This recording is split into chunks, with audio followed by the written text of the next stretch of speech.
வணக்கம். நான் சஞ்சய் லக்ஷ்மணர், பசறை தொகுதி அமைப்பாளர்.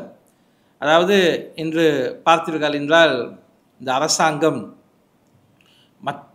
ஒவ்வொரு முறை செய்வது போல இந்த முறையும் ஒரு கேலி கூத்து செய்து கொண்டிருக்கிறார். அதாவது என்னவென்றால் அரசியல் பழிவாங்கல்.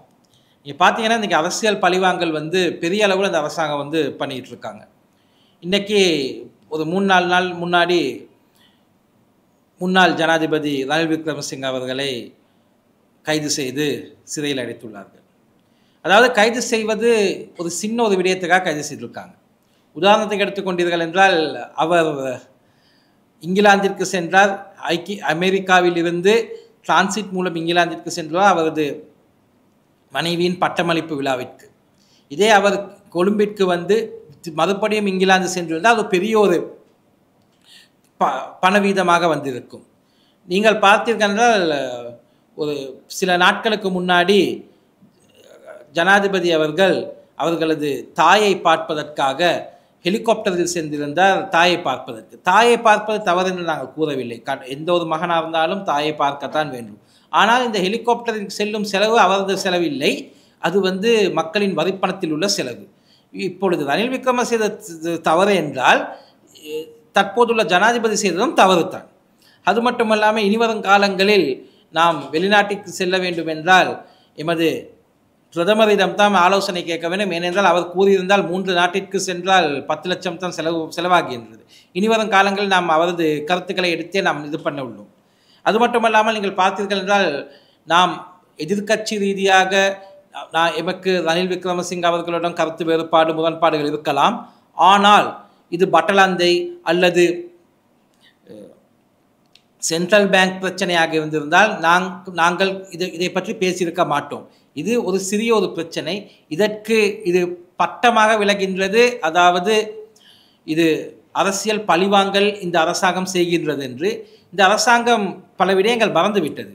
தோட்ட தொழிலாளர்கள் பிரச்சனை இன்னும் செய்யப்படவில்லை. இன்னும் சம்பள பிரச்சனை இன்னும் அப்படியே உள்ளது. அது மட்டுமல்லாமல் அரச நிறுவனங்கள் பல அரச நிறுவனங்கள் தற்பொழுது பெரிய ஒரு சரிவை சந்தித்துள்ளது. அந்த சரிவை சரி செய்வதற்கான வேலை திட்டங்கள் இந்த அரசாங்கத்திடம் இல்லை. அது மட்டுமல்லாமல் இந்த அரசாங்கத்தில் கூறிய பல பொய்கள் உள்ளன.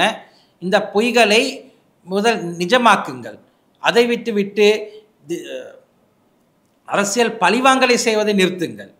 அது மட்டுமல்லாமல் இந்த அரசாங்கம் புதிய அரசாங்கம் என்று இன்னும் தப்புக்கட்டா கூற இயலாது. ஏனென்றால் இந்த அரசாங்கம் தற்பொழுது ஆட்சிக்கு 1 வருடம் ஆகின்றது. அதனால் இந்த அரசாங்கம் ஒரு விடயம் யோசிக்க வேண்டும். ரணில் விக்ரமசிங்க கடந்த 2 வருடங்களில் ஏதோ அவரால் முடிந்த விடயங்களை இந்த நாட்டிற்காக செய்துள்ளார். வங்கலோத் விதியிலிருந்து விலக்கி எடுத்துள்ளார். அதனால் தான் இன்று இந்த அரசாங்கம் இவ்வாறாக இந்த அரசாங்கத்தை செய்து கொள்ள முடிய ஒரு விடயமாக உள்ளது. அது மட்டுமல்லாமல் இந்த முக்கியமான ஒரு கேள்வி என்னவென்றால் இந்த யூடியூப் சேனலில் உள்ளவருக்கு எவ்வாறு ரணில் விக்ரமசிங்க கைது செய்யப்படுவது எவ்வாறு இவருக்கு தெரியும்? ஏனென்றால் இது ஒரு பெரிய ஒரு அரச விஷயமாக உள்ளது. ஏனென்றால் எவ்வாறு இவருக்கு தெரிய வருகின்றது? இவர் தனது யூடியூப் நாளிதழில் கூறியிருந்தார் இன்னும் சில நாட்களில் ரணில் விக்ரமசிங்க கைது செய்யப்பட்டு சிறையில் அடைக்கப்படுவார் என்று. அவ்வாறு அடைக்கப்படாவிட்டால் நான் எனது யூடியூப் சேனலை மூடுகிறேன் என்றார். எவ்வாறு இவருக்கு தெரியும்? அது மட்டுமல்லாமல் நான் பார்த்திருந்தேன் அவர் ஒரு விழாவில் பிரதமருக்கு கை குலுக்கி பிரதமருக்கு லேசாக பிரதமரை கை குலுக்குவது மட்டுமல்லாமல் ஏதோ ஒரு நண்பர் போலத்தான் அவர் பார்க்கின்றார்.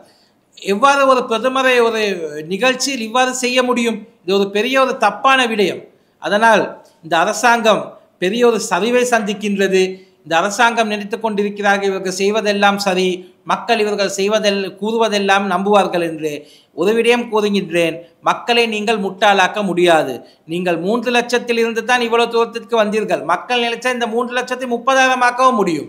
அதனால் அதை நினைவில் கொண்டு நீங்கள் அரசாங்கத்தை செய்யுங்கள். நீங்கள் அரசாங்கத்தை நன்றாக செய்யுங்கள். நாங்கள் எந்த ஒரு விதமான கோட்பாடுகளும் இல்லை. ஆனால் இந்த அரசியல் பழிவாங்கல்களை நிறுத்துங்கள். இதை நிறுத்திவிட்டு மக்களுக்கு நீங்கள் செய்ய வேண்டிய விடயங்களை செய்தால் மக்களும் சந்தோஷமாக இருப்பார்கள். இனி வரும் காலங்களில் உங்களால் அடுத்த தேர்தலில் முகம் சாய்க்க முடியும். அதனால் எனது பாரிய ஒரு கூற்றாக கூறுகின்றேன், பழிவாங்கல்களை நிறுத்துங்கள். நன்றி. செய்திகளை உடனுக்குடன் தெரிந்து கொள்ள உடனே சப்ஸ்கிரைப் பண்ணுங்க.